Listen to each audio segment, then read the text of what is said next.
Osio Nagad, Jennifer Lauren Dawado. Hello, everyone. I'm Jennifer Lauren, Cherokee Nation citizen and host of Osio, Voices of the Cherokee People.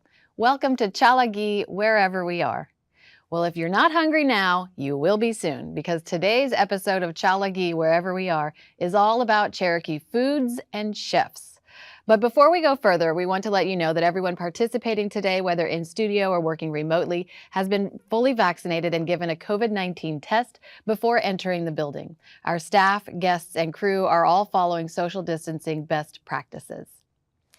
In today's mouth-watering episode of Chalagi, wherever we are, Cherokee Nation Principal Chief Chuck Hoskin Jr. joins us with updates on the 1839 Cherokee Meat Company. Then Deputy Chief Brian Warner will join Chief Hoskin and me for a Q&A session. After that, we'll talk with food stylist and Cherokee chef Bradley Dry and Cherokee food expert and chef Taylor Barton. We'll then see a clip from OCO TV about traditional Cherokee hog fry cook, the late Woody Hare. Next, traditional Cherokee chefs Gary Van and Jamie Hothouse are going to be here to tell us even more about Cherokee hog fry. I am getting hungry. Then we're joined by Tribal Counselor Melvina Shotpouch. But before we start, I'll turn it over to Pastor DJ McCarter, who will lead us in prayer.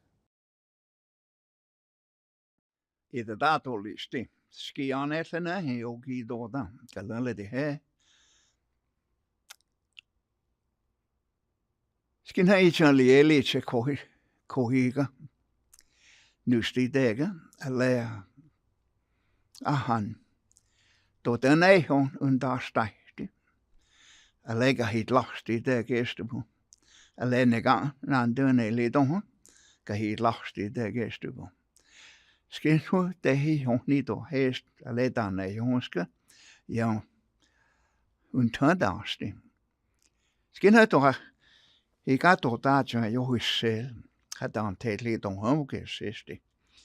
we come in the name of Jesus.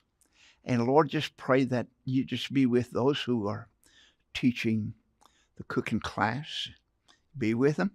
And Lord, just give them the insight and knowledge that they need. Again, we thank you. We love you. Thank you for loving us.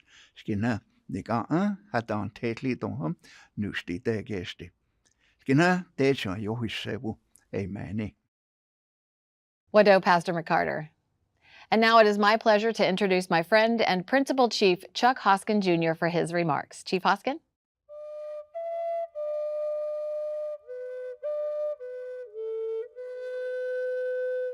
OCO, my fellow Cherokees, community and family are the most vital aspects of our Cherokee culture, and food plays a central role in that. From ancient times until now, food has always brought our communities and families together. Today, as it was for so many generations of Cherokees, most of our tribal social activities and interactions are centered around sharing a meal and spending time together. Much of our food culture has been passed through generations of Cherokee families. And as we embrace the holiday season where families gather together to celebrate, the food we share is so important. One thing we know is true. Our traditional foods, fresh protein, along with things like beans, corn, and squash, are healthier sources of nutrition for citizens. They are essential in preventing heightened health disparities that we see in Native populations. Access to fresh foods and food security is something that Deputy Chief Brian Warner, the Council of the Cherokee Nation, and I take very seriously. Cherokee Nation is committed to taking a more direct role in healthy food production. We expanded our heirloom seed program, one of the most popular cultural preservation initiatives. Through this program, we are able to send seeds of Cherokee crops, things our people grew for generations prior to removal, to Cherokees across the globe. That means modern Cherokees are able to grow food in their own garden and utilize seeds that our people have protected and preserved. Generations ago, the daily diet consisted of foods that were either gathered, grown, or hunted. Those ideas in food are what makes us the healthiest. And they still are. The global COVID pandemic highlighted a stark reminder about the importance of addressing food security issues for our citizens. During the crisis, we saw more clearly how our food supply was vulnerable to disruption. It made clear what many local ranchers, farmers, and others in the agricultural industry already knew. There is a great need in our region to expand capacity for local, sustainable meat processing. That's why just a few weeks ago, we launched the 1839 Cherokee Meat Company in Tahlequah. The facility, which is operated by Cherokee Nation businesses, is already providing meat processing for our communities with safe, high-quality meat. It can help supplement the Cherokee Nation's food distribution program for elders and families in need. And soon we will be able to provide farm-to-table lean bison meat from the Cherokee Nation's own bison herd. It's a huge stride towards food sovereignty and food security for the Cherokee Nation. Making food healthy that's easier to produce and process and distribute continues to be a priority for us. Food is critical to our culture and our way of life. That is the Cherokee way. Wado. Wado Chief, Deputy Chief Brian Warner is joining us now to do a little bit of Q&A about food, which is a great topic. Right. So, of course, this time of year is a time when many families gather together, and a lot of times that involves gathering around food. So we think it's appropriate to dive into some of those related topics this month. So first, let's talk about food sovereignty and food security. Chief, what do these things mean and why are they so important to your administration? You know, they're both important to me and the Deputy Chief and the Council. They're similar concepts. There's some overlap. I think when we think about food security, we think about the immediacy of needing food in a community. You have some rural areas of the Cherokee Nation where getting fresh food is difficult to come by. And then on an individual level, you may have some families, you may have some elders who personally have struggles getting food. And then in urban areas, which Cherokee Nation touches upon to some extent, there are some food deserts. And so those things really speak to food security. So how can we improve food security? Is it bringing more food into the nation? Food sovereignty is a very similar concept, but in food sovereignty, you are as a people collectively exercising some control over the quality of your food, where it comes from. Those two concepts together work well because the goal, I think, is to make sure that the Cherokee people have access to the best food. To do that, it needs to be plentiful and it needs to be good food, and that's what our focus has been. Yeah. Deputy Chief, what's your take? Well, I agree wholeheartedly with Chief, and you know, one of the really big things that we've been looking at is, you know, our partnerships with the USDA, and when you look at food distribution, and we've been a part of that program since the early 80s, and now, but more and more, they're working on pilot programs. I know there's a few other tribal nations that are looking at this, of being able to look down at a menu and pick things that are tribally, that are from a native nation or from your own nation that have been produced, and how can we get that into our menu at food distribution for those individuals that come in on a monthly basis. And Chief hit on something very important, is can we have control of what we're actually putting in our bodies and where are we getting that from? And, you know, and going back to food security, when you look around, you'll see all the statistics that'll tell you 11% food insecurity and all these things. When you get out in these rural areas, that number is very much higher than that. And that has always been one of the obstacles that has been in the way of education. You know, you look at three paramount things. It's food security, transportation, and the digital divide, a lot of times that are barriers to Native children getting the proper education. That food security piece is a large piece, and our teachers know this more than anybody, because a lot of times everybody's excited about the upcoming holidays, got a week out of school, got 2 weeks off for Christmas, got spring break. That is a nightmare to a lot of our teachers that know that the best food that individual is going to get a lot of times is that food in that school. That's why it's so important when the Cherokee Nation and other organizations, they get behind our backpack programs and those different things. But that all falls in the realm of food security and food sovereignty, because wouldn't it be great to know that we have a whole bunch of native producers that are being able to provide that type of food to our kids, to our elders, to all of those that are in between. And let's take a look at the next 10 years if we were able to do that, and how good that we feel. What's our health? What's our numbers now? Yeah, and how that would improve health. All right, thank you. So just last month, Cherokee Nation celebrated the opening of the 1839 Cherokee Meat Company, which you spoke about, Chief.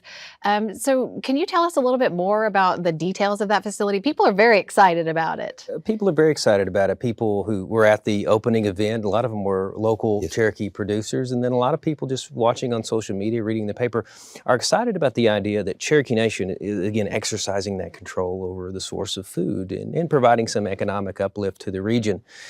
This is a great facility. You know, it was born out of the difficulties of the pandemic. The Deputy Chief and I and our council and some of our advisors were sitting around saying, how can we put the nation in a stronger position than when we came into this pandemic? That's important. Well, this is one of the ways we're doing that. What people can expect is a really good experience. First of all, it's a quality, well-run facility. And we will take in, animals that need to be processed, not just from Cherokee farmers, but and ranchers, but everyone in the region. And we're really excited about how do we make this product accessible to the people. And Deputy Chiefs and I have talked a little bit about that. But in terms of the front end of it, it's going to lift the region, because the truth is, in this country, there's about 4 big producers in terms of processors. And what we saw during the pandemic is that affected the whole country. Not enough regional suppliers, and so there's this movement across the country to decentralize that, have more producers. Cherokee Nation's leading the way, and I think it's important for the Cherokee people to know that as the region looks around for solutions, often it's the Cherokee Nation, and to do it in the agriculture industry, I think it's high time we've done it. And Deputy Chief's been so instrumental to thinking about how the other end of it, how do we make sure the people get this food? No, and we've been looking a long time at other tribal nations that do some of these very things that we're getting involved in. If you look at our environment and where we're at, we are situated just right where we're located to produce the type of meat, not only for all of our citizens and different things, but for that market. That was why it was so important for us to get that USDA certification early and to get that stuff moving, because it's an opportunity for our ranchers. It's an opportunity for our growers and our producers to get out there. And if you'll take a time to go by there to the 1839 Cherokee Meat Market, the prices are just spot on. Everybody that's been going to the and to this week alone, you better get to the grocery store right now, because Thanksgiving is on its way, Christmas is on its way. Some of those prices that you'll see, they're disheartening. When you go to see ours, I think we compete well, and we're looking for more ways to provide that opportunity for our Cherokee families. Absolutely. We have to think about this as both a business that is sustainable, that can help the region, but we also have to remember that it belongs to the Cherokee people. Absolutely. And we want to make it accessible to the Cherokee people. And so we'll continue to look at prices to make sure that the Cherokee people have access to this and will benefit from it. Well, and Chief, too, this spurred on the movement of, you look at our bison herd, they have a number now that they want to reach that they think will make it sustainable, so that certain times of the year that we can provide that meat to our elders and to other individuals that are out there. But also, too, our cattle herd is looking really good right now. And we want to grow that. We want to continue, because we want to be able to provide a certain quality to our people that is unmatched by any. So I think that is very important when we look at what we're doing. Yeah. That's interesting. I didn't know how decentralized it needs to be compared to where we are now. Can you each talk a little bit more about how we as Cherokees view our food in relation to Cherokee lifeways? So I'm switching gears here. So many people say that food is medicine, and that gathering together as Cherokees with food is more than just eating food. You want to start, Chief? It is, and historically that's been true, and I think the story of how we've gotten away from that is also part of the larger story about the erosion of Cherokee Nation culture. I mean, we're a large tribe, and not enough of us have the connection we'd like to have. It's certainly true of me in my life, to our traditional lifeways. We're getting that back, though, and one of the ways we can do it is reconnecting with nature, reconnecting with where our food comes from. That turns out to be good medicine in terms of people who can garden. I love to garden, as the Deputy Chief knows, and I'll get out there, and that's good for me. And I try to incorporate some of our heirloom seeds, which is a great way, if you're a Cherokee citizen, if you want to do something simple to reconnect, and you're able to garden, many people are, some aren't, is to get one of those heirloom seeds and grow that seed. And when you grow it, even if you are not steeped in Cherokee traditions, even if you didn't grow up that way, you suddenly have this connection to your ancestors pre-removal. And you can start to think about how they lived. And you can also start to think that it's a healthier way to live. I mean, we could talk a great deal, probably do a whole show, Jen, about the fact that during a lot of the 20th century, a lot of the federal policies that provided food to Native peoples after so much had been done to really diminish our capacity were not healthy foods. And it's had a detrimental effect on our health. It also took us away from those life ways. And so food you can eat is one example, but you can talk about medicinal plants, Deputy, where we've put aside acreage of plants for our medicine keepers to go out and gather those. I think, Jen, we're going to have a generation coming up that knows where their food comes from more than the last generation, more than us.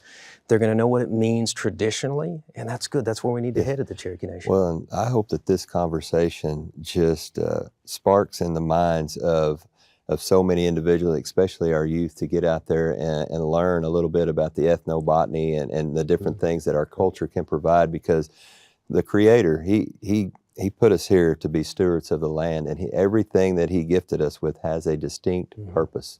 And it can offset different things. It can allow you to live a healthy, a vital life that's important, for so many people. But when you look at gathering all this food and preparing, you can't ever forget that there's a very important piece of that, and that's when you're preparing that food. Because you talked about the food as medicine. Well, also in the way, the emotions of the individual that are preparing that food, that medicine, when you're in good mind and good spirit, that's why it's so important.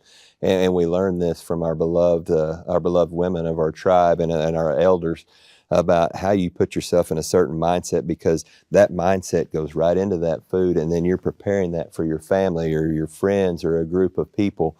You want them to feel that good, wholesome feeling. That even extends that whole medicinal side of gathering and putting that in. And as Chief said, I hope that everybody understands that it's a holistic approach when you're looking at gardening. It's not just the food, but it's also for the health. It's the bending over, it's the moving of the joints, it's getting out there and reconnecting, and maybe watching that cardinal bird that may have been a friend from a past come by and just give you a visit. There's got to be something special, and I want our youth to really take hold of these things right now and to dive in there with that youthful curiosity, because that will lead us through the next 7 generations. So as you're preparing your food these holidays, put your love into that food. And amen. That's right exactly right. That's it. All right. Well, we would love it if each of you would tell our viewers, as they gather with family and food this year, what your hopes are for them and for Cherokee Nation. My hopes for the Cherokee people are the same as my hopes for me and my family in terms of our collective well-being. I think we should think about what we're thankful for. And I think what we should be thankful for, among the many blessings, is that we're still a distinct Cherokee people. We're still a Cherokee Nation. I think it's a good time to think about our history, think about what we've been through, think about the fact that we're still here because we stuck together and found things that, were sort of part of our common destiny. Thanksgiving, enjoying a meal, it's a really good time to do that. And then, just plain thankful for family, Deputy. I know every day we go home, we're thankful for that. Hey, amen, Chief. And, for me, it's finding that understanding as we sit there, because there's good times and there's bad times, and there's things to learn from each one of those. And being thankful is being able to take time to realize that I've got a fence to mend with an individual or with a group. I need to give praise and thanks where it belongs. I need to just take time to breathe it in and really just be there in that moment. And that's what I hope that everybody can take in. Because it is said that life is but a vapor. And, in that time that you're sitting at that table, that may be a unique moment that if something comes to mind or somebody comes to your mind, take action on whatever that is this holiday season. And I know that you'll be blessed for it. Yeah. Well, this has been a great discussion. And I'm grateful for both of you. I know we're all grateful for your leadership. Final question before we go. What traditional Cherokee food do you get excited about when you see it on a menu, or you're going somewhere where it's going to be on the table? Well, Jen, if I had all the ingredients, I would make it for you right here, which is kanuchi, my favorite food. Got our canal here. That's right. I do want to, if the first lady was here, she'd say grape dumplings need to be ahead, but kanuchi is my choice. Well, you know, I sit back and I think of a lady, Miss Doris Shell. And Doris was a part of a group. We had an individual come in from the USDA, and she made it. And it was one of the first times. Everybody loves, you know, the good wild onions and eggs. But if you've ever had poke salad and eggs, it is one of the best things. When I see that, I mean, I just crave that. And also, too, if you're feeling a little on the adventurous side, in small amounts, you know, ask Gary Vann about his gravy and his vat of gravy. I've heard about his Everybody loves good gravy, you know, but if I can get poke salad and eggs and just a dash of gravy, man, you know, what a true blessing. You know, and the individuals that you learn these things through, they're the real blessing. So that's the good medicine right there. That's right. You nailed it. All right. Well, thank you, Wado, to both of you for being here. I appreciate your time. Yeah. Up next, we have a clip from the Emmy Award-winning OCO TV where we hear about what motivates Cherokee chef Bradley Dry to cook healthy food for others. Take a look.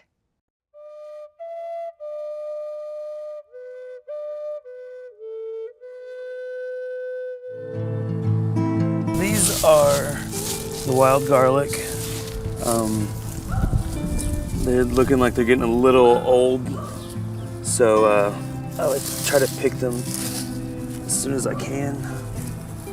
These little ones are good. I like to put them in salads, like fresh salads. The onions will be out later, and then they're a lot darker than this. And they grow taller also. I'm a really big advocate for eating healthier, and especially within our nation, because diabetes is such a killer. I really like to take our traditional foods and go a healthier way with it, and just something that people would still want to eat, even though it's not the same way they cooked it. Just a very healthier way of eating it. For instance, I cook Indian tacos, but instead of frying them, I use a pizza stone in the oven and get it as hot as I can, and it just, like, within 2 minutes, it puffs up, you know, because the heat's so intense. So that's a healthier way to eat fry bread, so it's more baked bread. I had my great aunt come in one time, like the only time she's been in downtown Tulsa. She tried the Indian taco I made, and she told me it was good, so I guess I did something right, you know, even though it wasn't, you know, deep fried. So being able to represent the Cherokee Nation with what I do, I feel like I would be making our nation proud, because I'm trying to make it healthier. You know, I try to cook some of this food. It definitely reminds me of being back home with my family, and I mean, they're only like an hour and a half away, but still, just not being able to make it to like family dinners all the time, you know, that could be tough sometimes. So even though my grandmother, who passed away, who taught me how to cook, I still feel like it's me kind of honoring her memory, and it just makes me feel more connected to my family. Even if I'm not cooking for them, I'm cooking for strangers, I like that, because I feel like I'm using something that my family taught me to feed others. I just like making people happy, and if it's, like I said, if it's something that I enjoy so much that someone else can enjoy, then that makes me really happy.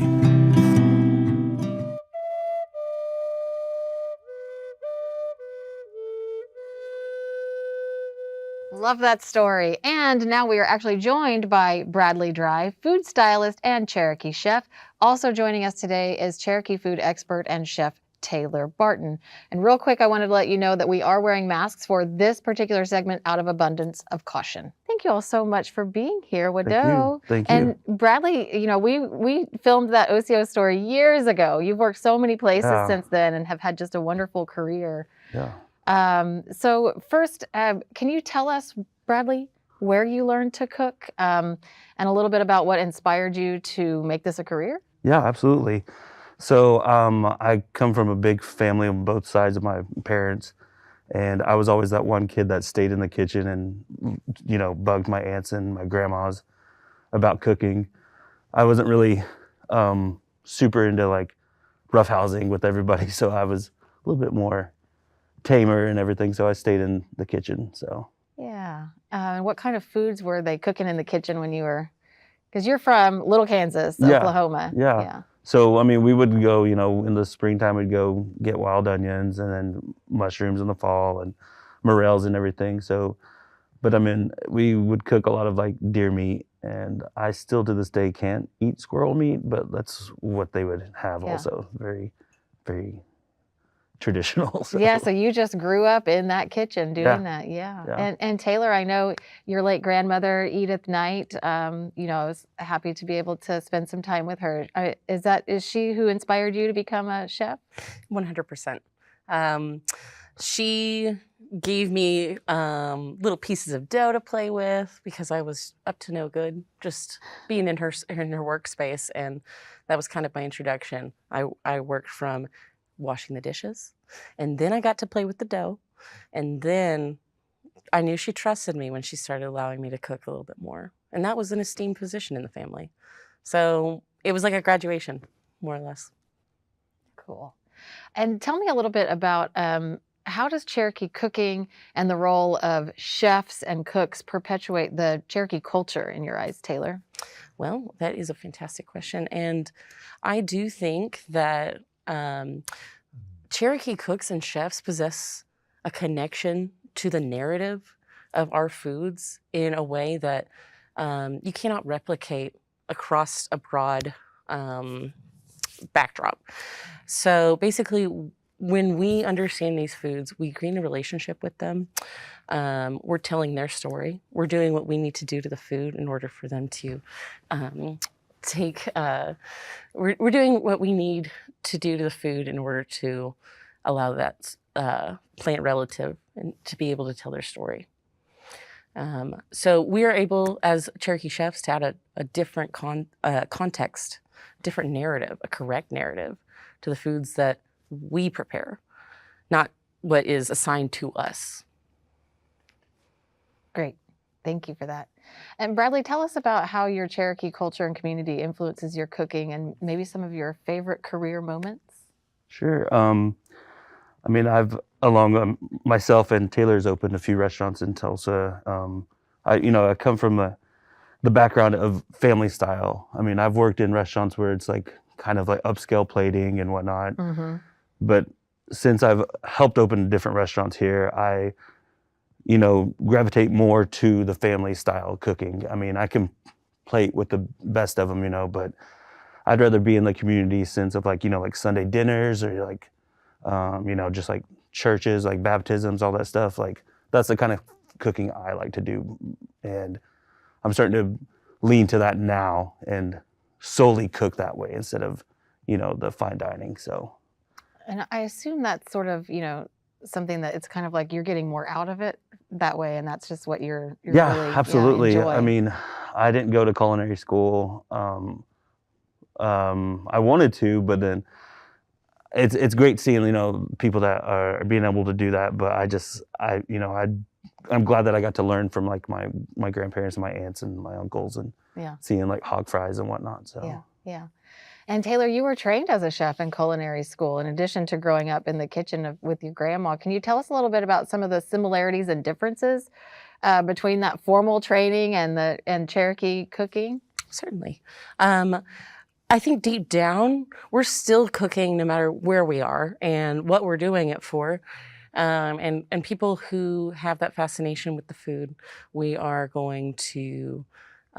really are just going to perform that as a labor of love, no matter where I'm doing it, who it's for. It's going to be a labor of love.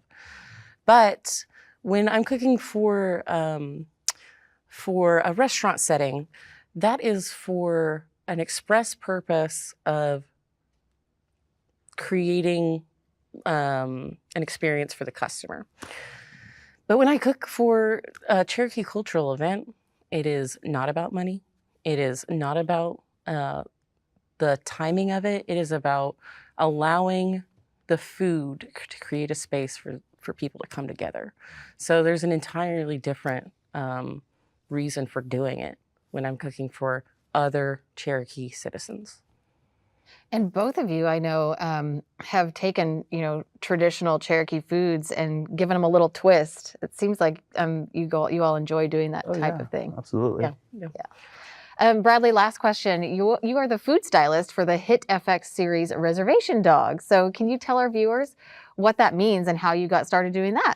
So, I mean, when the first season came out, I was approached to make fry bread and the meat pies that were on the first season. I said sure, and then second season came around, and I was on set every day for it, and kind of everything you see, obviously on set, on TV, is something that I made. So it was awesome. It was just craft services pretty much. So, but then I made all the food for the scenes. So.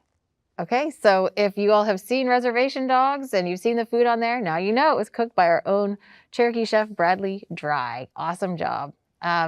Taylor, through your work, you're bringing new ideas to the table about Cherokee foods beyond just cooking. So can you tell us about how your work as a Cherokee chef extends beyond food into a larger discussion about decolonization and how food is more than just a meal, but a way to express culture? Well, I heard a cute little phrase the other day, and it's, you are what you eat. But if you don't know your food, you may not know who you are. So whenever we do this work of cooking these old ways, these old food ways, I consider it to be a revolutionary act. These are the same things that our ancestors were eating.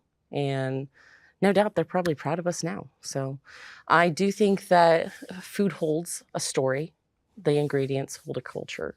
And so when we allow those things to be uplifted, we're allowing a voice from the past to come to the present. Excellent. Okay, that is going to do it for us. Wado to both of you for your time today and for the important work you're doing. I am definitely hungry now, and I'm going to have a big dinner after today's show. So Wado for being here. Thank you. Up next, we have one of my favorite stories from OCO TV. It has it all: food, family, and going to the creek. Take a look.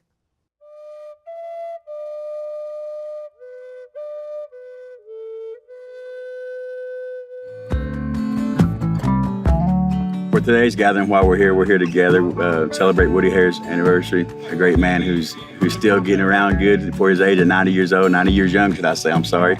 And he's still doing his thing and making the hog meat. Then he go again, he should go a test. Dogen just enough stone. Only utan those stars go. We know park is on this go. God, This is our anniversary. We do this 4th of July. Questa yon torce home. Osto yela Notre Dame. Birthdays, anniversaries, that's usually what people want is hog fries, They want hog meat and beans and fry bread. A lot of people like hog meat. When you're having a hog fry somewhere, a lot of people gonna show up. Who's cooking? Woody's cooking. Nobody cooks meat like Woody. To me, he makes one of the best hog meat around, if not the best hog meat around. It just tastes good. I mean, everything about it. As a kid, as I was growing up, I know everybody said, who's cooking hog meat? When the name Woody come around, everybody got happy and surprised because they knew that it was gonna be some good food there, and even I can see now that not only does he do it, but his boys as well. He's passed his tradition on to his boys to cook. George is my boy. George does all the building fire and handling kindle. I got the easy job now. Little silver pan, when it's right at the top, that's 40 pounds. But 4 pound grease in each kettle. That takes care of 40 pounds of meat. We get our meat all cut up now. Get our grease hot and then dip a piece of meat in there, and if it sizzles, then we dump the rest of it in there, and then about halfway we add the salt, because the meat, as you cook it, gets lighter. The more it gets done, lighter it gets. flavor. Gives it a flavor. And then he calls for somebody and says, sample it, check it. You know, make sure it's got enough salt. I think it's good. He's been coming down here every 4th and cooking for his anniversary and as well, and it's a great gathering and brings great peace upon a lot of people when we gather here. You know, most of my family, my friends, this is where we grew up as kids. You know, there's about 10 or 12 of us all ran and jumped in this creek you see behind us, climbed these rocks, these trails. Well, I run up and down here when I was that tall. We had fun. We enjoyed it. You know, it brings great joy to our families to come together, you know, in unison and see one another. It's a great place for everybody to have a good time, feast, share stories, laugh, have fun, play games. To me, it's unity. To me, it's what our people is about, and that's what the celebration is about today as well for Woody, of gathering and bringing people together, you know.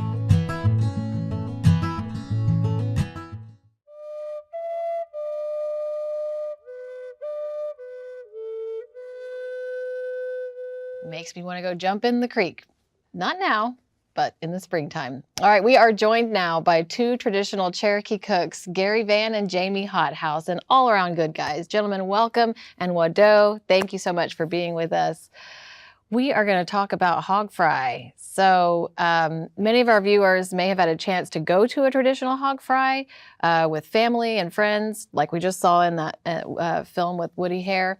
But there might be other viewers who haven't been to one or haven't seen all the preparation that goes into a hog fry perhaps. So in this clip that we just saw, we saw the cooks using big pots and open fires. So Jamie, we'll start with you. Can you tell us, you know, how you put on a hog fry like we saw there?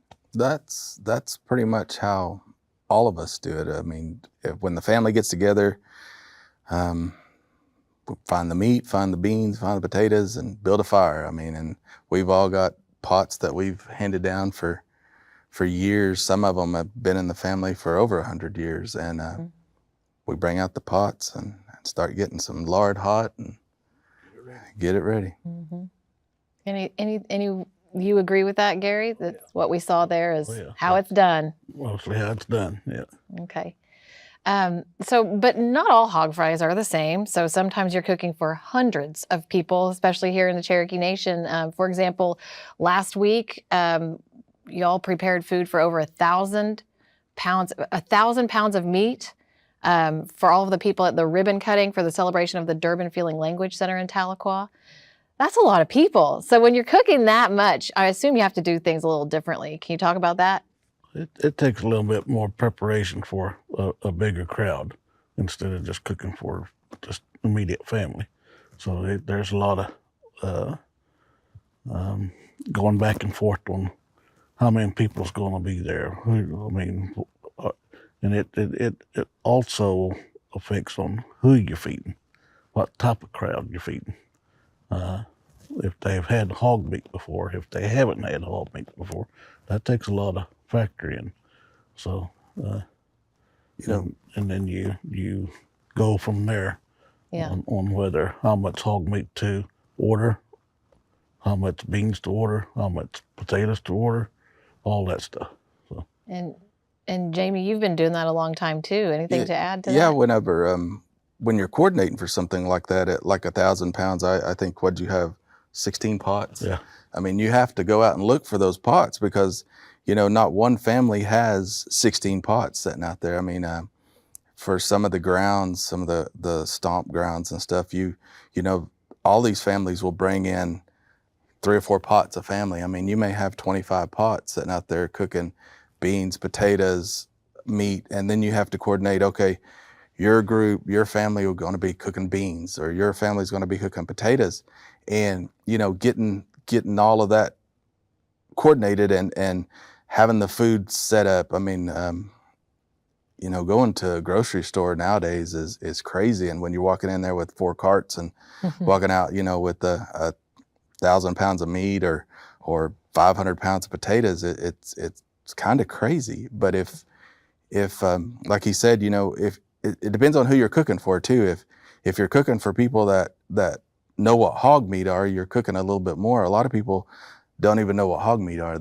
Or hog meat is. They think pork. You know, we've had to explain to some people that we've cooked for before that hog is pork, or if you're like me and Gary, we'll eat a little bit more hog meat than someone like you. I mean, I don't know. You haven't seen me at a hog fry now. So, but I get it. So people who look forward to it and are just waiting for that next hog fry probably eat more than people who are just being introduced. True. And then kids come into factor too. How many kids is going to be there? How many grown-ups is going to be there? Are you feeding a group of kids, or are you feeding a group of grown-ups? So that's all going to come into play too. So. And if you're cooking someplace, probably at Kenwood, like Woody's place, or at Greasy, where we come from, I mean, you may cook a pound a person because you know that that's what people are going to eat. But if you're cooking for maybe a group in Tulsa, you may have a quarter pound a person because they're just not big meat eater, potato eaters. I mean, we have scales that we go by that, you know, if this many people is going to show up, this is how much meat we probably going to need. And then, you know, we adjust to whether if it's for, like I said, again, someone like me or Gary or someone, you know, at a more urban setting, then you'd scale it down. So it's a science is what I'm hearing. Yeah. So. And no, let's go. I'll go and it depends on who cuts the meat, how they cut the meat, where you get it at, what store you gonna get it at. Some stores may not know how to cut the hog meat. You'll get chunks yay big and then some smaller. You know, you don't want. You got to have certain cuts of meat for it too. You don't want a backstrap because that's all lean meat, and it's gonna cook different other than what's just got a little fat to it. So imagine the grocery stores around Cherokee Nation know when to stock up and what to stock up with. Right. So in that the video that we watched a minute ago, we heard Woody say that he taught his sons to cook hog fry. So we see this tradition being passed down from one generation to the next. Can you talk about how you learned to cook hog and what it means to your families? We start with you, Gary. My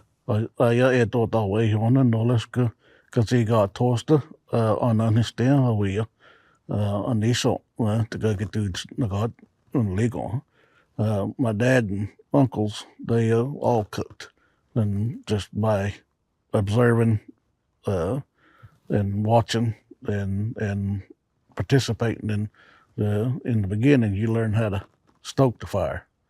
That's probably the first thing to understand is how hot to get the fire. You don't want to get it too hot, and that's the first thing they teach you when they're going into family stuff. And then not stir it as much. The more you stir it, the flakier it's going to get. Then it's just going to turn into mush. So all of that they taught us how to do at an early age. So. Yeah, whenever we were younger, and Gary and I we didn't see it as much as our parents, but you know, the hog, it traditionally came because they were getting meat or getting food for families. I mean, the families would come together, and this family would help that family, and everybody would bring in their hogs that were out running, roaming, and butcher them. And I mean, you know, we've done traditional where we butcher our own hogs, and you know, when we were little boys, we would we'd have to stoke the fire, we'd have to carry the wood, but you know, before I could even split the wood, I was carrying water because we'd have to scrape, and I mean, to get the hair off. So you know, we were carrying the hot water over so they could pour it on, and you know, then the women were either rendering the fat for soap or lard, and then you know, every bit of it was used. I mean, now we've got a little more commercialized to the point that we go to the store and say, hey, you know, cut this up for us. This is how big we need it. You know, we need some potatoes, we need that. But in back when we were growing up, a lot of it, you know, we may have just had hog. We may have not had potatoes because it was the wrong season. Right. Or beans, you know, we always had beans. I think we had beans for breakfast, lunch, and dinner. But, you know, but it's just, you know, growing up, you're trained, and, you know, Roger, his brother, and I cooked together a lot, and we kind of learned from some of the same people. And like he said, you know, it's families, but then everybody comes together, and you have, you know, like Woody's a respected cook, and you know, we had, you know, Ice Killer, he would come in, and as you progress, and Gary and I are getting to the point now that we're getting older, and we're making that next stage, because when you're young and you're carrying wood and you're stoking fires and you're getting hit in the back of the head because you got the fire too hot, you know, and or you've got too much meat in there. I mean, you know, that's all a learning curve. And you know, when I was little, I'd look over there and there would be this old guy just sitting over there waiting for somebody to hand him some food. And, you know, now I realize that that's how you progress. You get to that point, and you know, that's where hopefully in the next 10 or 15 years we'll get to that point, because we're teaching our kids. I mean, his boys, my sons, I mean, they help cook, my daughters. I mean, at some point we're going to make that progression to where we can sit there and say, let me taste some of that, boy, and see if it's any good. Mm-hmm. No, you need more salt. You need more, your fire's too low, your meat's mushy. I mean, that's the progression, and it's passed down. I mean, it's not something that you can just come in and learn overnight, but you know, you pay your dues, and it's trial and error. I mean, and both of us have. Oh. Yeah. Well, let's talk about that. You all have traveled around the country teaching Cherokees to put on their own hog fries. So maybe Cherokees who've never even been here to our reservation. So what's that like? And what does it mean to you to be able to teach people about this important tradition and part of our culture? I'll let whoever wants to start. Well, a few years back, there was talk that a lot of the people that were displaced, you know, during the Great Depression, you know, they moved a bunch of people off to work or whatever, and there were groups in California, in Arizona, Washington, New Mexico, different communities, and what they wanted to do was give them a little taste of home. So they got together, initial group, and we went out, and it was crazy. It was insane. It was just a whole lot of work. And you know, the next year, they came to us and said, we're going to do this again. The initial group that went out, half of them didn't want to go, and I got with Gary's brother, and because we'd cooked together before, and I'm like, hey, do you guys want to help, want to go out and do this? So we would carry our pots, which, you know, like I said, they've been handed down in the families, and it got to the point that some of the pots that we grew up, if you got them too hot, threw cold water on them, they'll crack. And I mean, it was terrible. So we did a little research, found some good pots down in Louisiana, and decided what we were going to do is we were going to take these pots to them, drop them off, and then that way they could practice, they could learn, they could work. We'd go out and cook with them once or twice a year, and go through the motions, and tell them, you know, basically it's, you know, when to put their fire hotter or when not to. And, you know, they would call throughout the year, we're having this hog fry and our meat's white, what's wrong with it? You know, and you're like, you know, you got to do this, and this, or our fry bread is doughy, or our fry bread's hard, you know, what are we doing wrong?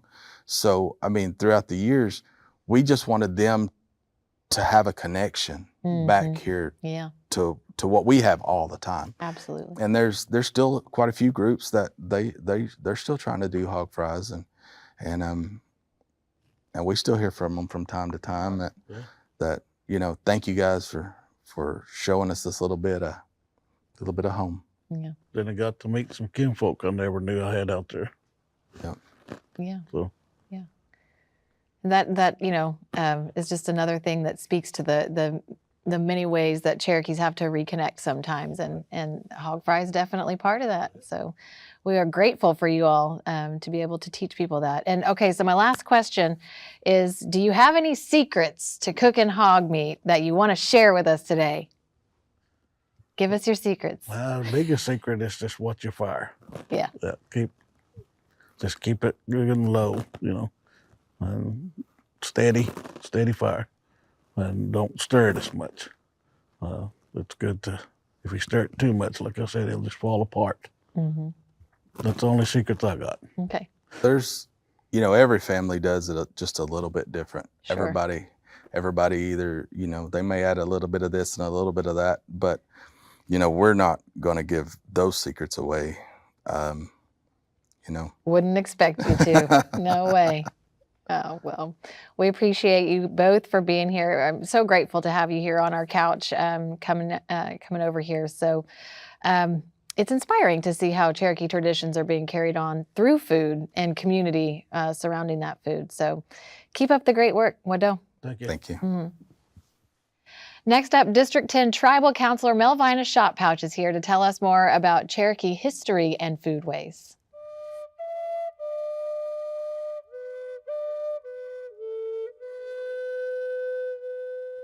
Sio, edalieli chesti ganetana anigina go risela egal steltotin. I am Melvina Shot Pouch, Tribal Councilor for District 10. As a member of the Council of Cherokee Nation and a first language speaker, nothing is more important to me than the preservation and sharing of Cherokee heritage and culture. That mission has been passion for my entire life, and it is something that inspires my work for the Cherokee people every day. Together with the Chief and Deputy Chief, our work at the Council enables the Cherokee Nation to thrive, not just today, but for generations to come. To protect our future, we must embrace our past. As we heard today, part of the Cherokee way of life is a deep connection to the foods we share with our families. Food has always been a way to bring families together and make them stronger and more secure.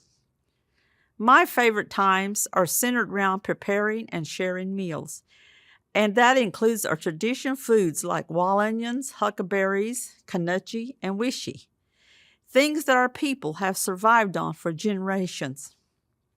Traditional foods have been maintained and adapted for new generations. We will never forget the teachings of our ancestors and will continue to pass down that knowledge. As we embrace the holiday season, I encourage you to make sure those vulnerable people in your community, especially elders and small children, have access to enough food. As a tribal government, we have a food distribution program that serves thousands of Cherokee households.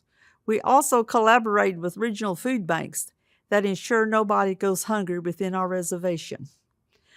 I hope you have appreciated this wonderful conversation of food and its place in our tribe today. Wadon.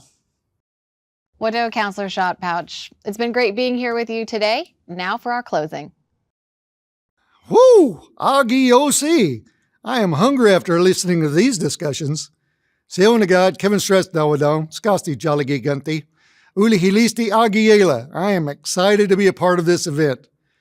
From pre-European contact until now, Cherokee culture has always been about coming together as a community. In labor, in conflict, in ceremony, gathering for meals has always been at the center of our communities. Still is. All across the reservations, you'll find gatherings and meetings, and there will always be food because Cherokees are an inherently social people. Traditionally, we gathered wild plants, cultivated fruits and vegetables, and hunted for meat. We gathered leaves, berries, nuts, mushrooms, onions, ginger, watercress, to name a few. We grew the three sisters, beans, corn, and squash, and even showed many Europeans who settled near us how to garden, as they were not knowledgeable in farming. We hunted woodland bison, deer, squirrels, rabbits, and other small game, and gigged fish and crawdads. Hog fries, which we celebrate today, only came about when Spaniards introduced swine to our continent. Post-European contact, we also acquired cows and chickens and traded for other seeds to grow fruits and vegetables, and we make frybread. Now, frybread is not a Cherokee thing. Rather, it's another staple whose recipes are shared across Native American trade routes, but we Cherokees make it our own. Now, don't be foolish enough to ask who makes the best frybread, because a serious disagreement will entail and maybe even result in a stickball game breaking out. And we used to cook over coals in clay pots, sometimes under coals. Today we use the mostly modern methods in ovens, on stoves.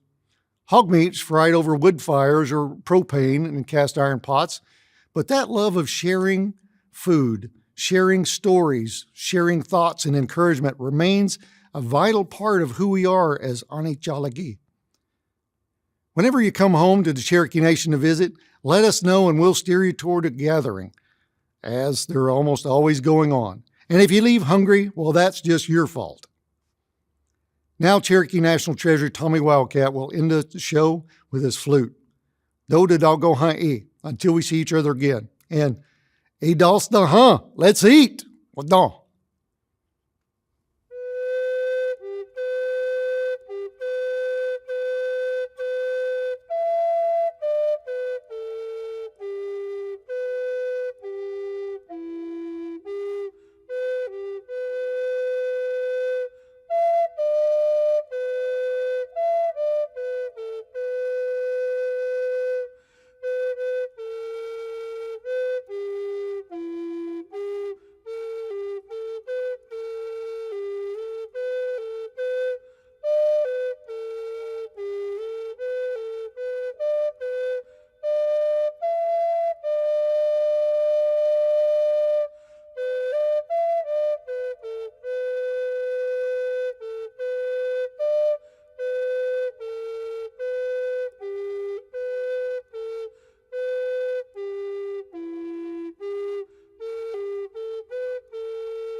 Hawa, do da go hand the garden, yawa ya, and